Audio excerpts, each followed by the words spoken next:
New year వేళ హైదరాబాద్ లో drugs దొరికాయి. గచ్చిబౌలిలోని క్వాక్ అరేనా పబ్ లో డ్రగ్స్ గుర్తించారు పోలీసులు. డ్రగ్స్ తీసుకున్న 8 మందిని అరెస్ట్ చేస్తారు. వారిని టెస్టులు జరుపుగా పాజిటివ్ గా తేలినట్టు గచ్చిబౌలి పోలీసులు తెలిపారు. పార్టీలో డ్రగ్స్ తీసుకున్నారా లేక బయట తీసుకొని పార్టీలోకి వచ్చారా అనే కోణంలో పోలీసులు ఇప్పుడు విచారణ చేపట్టారు.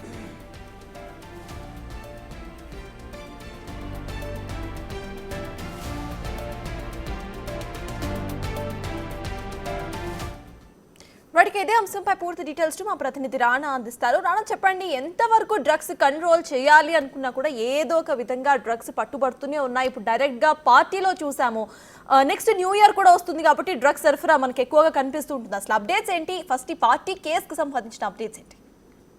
న్యూ ఇయర్ ఎగ్జాక్ట్గా ఒక్కరోజు ఉంది. ఒక్కరోజు ముందు తెలంగాణ పోలీసు డ్రగ్ ప్రియులకంతా ఇవాళ షాక్ ఇచ్చిందని చెప్పుకోవచ్చు. ఎందుకంటే చాలా క్రెడిబుల్ ఇన్ఫర్మేషన్, ఇంటెలిజెన్స్ ఇన్ఫర్మేషన్ అందుకున్నటువంటి టీనా పోలీసులు కానీ, రాచకొండ పోలీసులు కానీ, హైదరాబాద్ పోలీసులు కానీ, అలాగే ఎస్ఓటి టీం కానీ, సైబరాబాద్ సంబంధించినటువంటి ఎస్ఓటి టీం కానీ, వీళ్ళందరూ కూడా ఒక టీం లాగా ఫామ్ అయ్యి గత 4 రోజుల నుంచి కూడా చాలా ఫేమస్ అయినటువంటి పబ్బుల పైన, క్లబ్బుల పైన కూడా వాళ్ళు ఫోకస్ పెట్టారు. దాంతోపాటు గత వారం నుంచి కూడా చూస్తున్నాం. ఎందుకంటే సోషల్ మీడియాలో పెద్ద ఎత్తున కూడా వైరల్ అవుతున్నాయి. ఎందుకంటే వరల్డ్ ఫేమస్ డీజెల్ అంతా కూడా హైదరాబాద్ తీసుకొచ్చి ఇక్కడ షోస్ నిర్వహిస్తున్నామంటూ కూడా ఈ ఈవెంట్ మేనేజర్లు పెద్ద ఎత్తున కూడా సోషల్ మీడియాలో వాళ్ళు ప్రకటనలు కూడా ఇచ్చినప్పటి నేపథ్యంలో ఆ కోవలోనే ప్రముఖ జర్మన్ డీజే ప్లేయర్ అని బట్టి బెన్ బోమర్ని హైదరాబాద్ తీసుకొచ్చారు. ఇతను డీజే అంటే ప్రపంచవ్యాప్తంగా చాలా ఫేమస్. ఎందుకంటే యాక్చువల్లీ ఆయనకి ఆల్రెడీ ఇప్పుడు 27వ తారీఖు కోల్కతాలో ఒక షో చేశాడు. తర్వాత 28న ఢిల్లీలో ఒక షో చేశాడు. తర్వాత 29 వచ్చి హైదరాబాద్లో క్విక్ అరీనా పబ్లో ఆయన షో చేసిన తర్వాత నెక్స్ట్ 30వ తారీఖు అంటే ఈరోజు గోవాలో షో జరగాల్సినటువంటి అవసరం ఉంది. సో ఈ షోకి పెద్ద ఎత్తున కూడా టికెట్స్ అనేది బుక్ అయ్యి పెద్ద పెద్ద బాడాబాబులకు సంబంధించినటువంటి యువకులు కానీ, వీళ్ళందరూ కూడా యువతులు కానీ ఆ పబ్కి వాళ్ళు చేరుకున్నారు. గత 2 రోజుల నుంచి కూడా ఇక్కడ ఖచ్చితంగా ఏదో ఒకటి డ్రగ్స్ వినియోగం ఉంటుందనేసి కూడా పోలీసులు భావిస్తున్నటువంటి నేపథ్యంలో దాని తగ్గట్టుగా పక్కా ప్రణాళికతోనే పబ్కి వెళ్ళి వాళ్ళు దాడులు చేసినప్పటి నేపథ్యం అయితే కనపడుతుంది.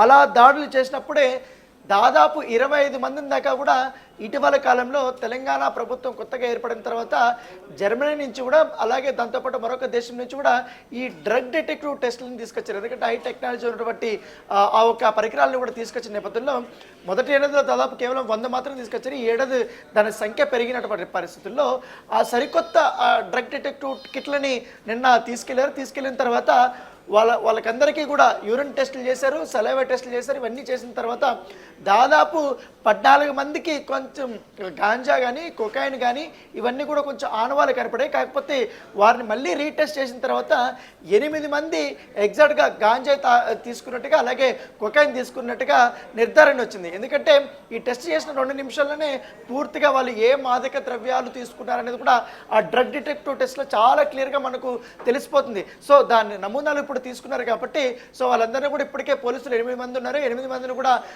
గచ్చిబౌలి పోలీసులకి అప్పచెప్పినట్టుగా మనకు సమాచారం అందుతుంది.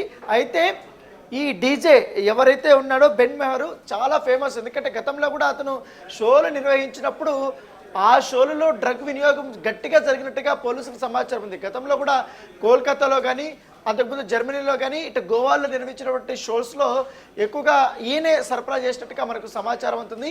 సో దాని తగ్గట్టుగానే ఆయన పేరుని ఇప్పుడు డ్రగ్ ఈయన సరఫరా చేసినది ప్రెస్ నోట్లో రిలీజ్ చేయకపోయినా కానీ పోలీసులు మాత్రం చాలా గట్టిగా చెప్తున్నారు. ఆ రోజు పబ్కి తీసుకొచ్చింది మాత్రం డీజేనే వీళ్ళకందరికీ కూడా చాలా తెలివిగా సరఫరా చేసి అసలు అక్కడ ఏమి జరిగినట్టుగా ఉండిపోయాడు అనేసి కూడా ఆ పోలీసులు చెప్తున్నారు. ఎందుకంటే ఇప్పటికే టీనాప్కి సంబంధించినటువంటి వీళ్ళందరూ కూడా ఒక టీం కూడా అనేక కోణాల్లో కూడా వారు విచారించారు. ఎందుకంటే డ్రగ్స్ సంబంధించిన ఆనవాళ్ళని కనుక్కోవడానికి వాళ్ళు డాగ్ని తీసుకెళ్లారు.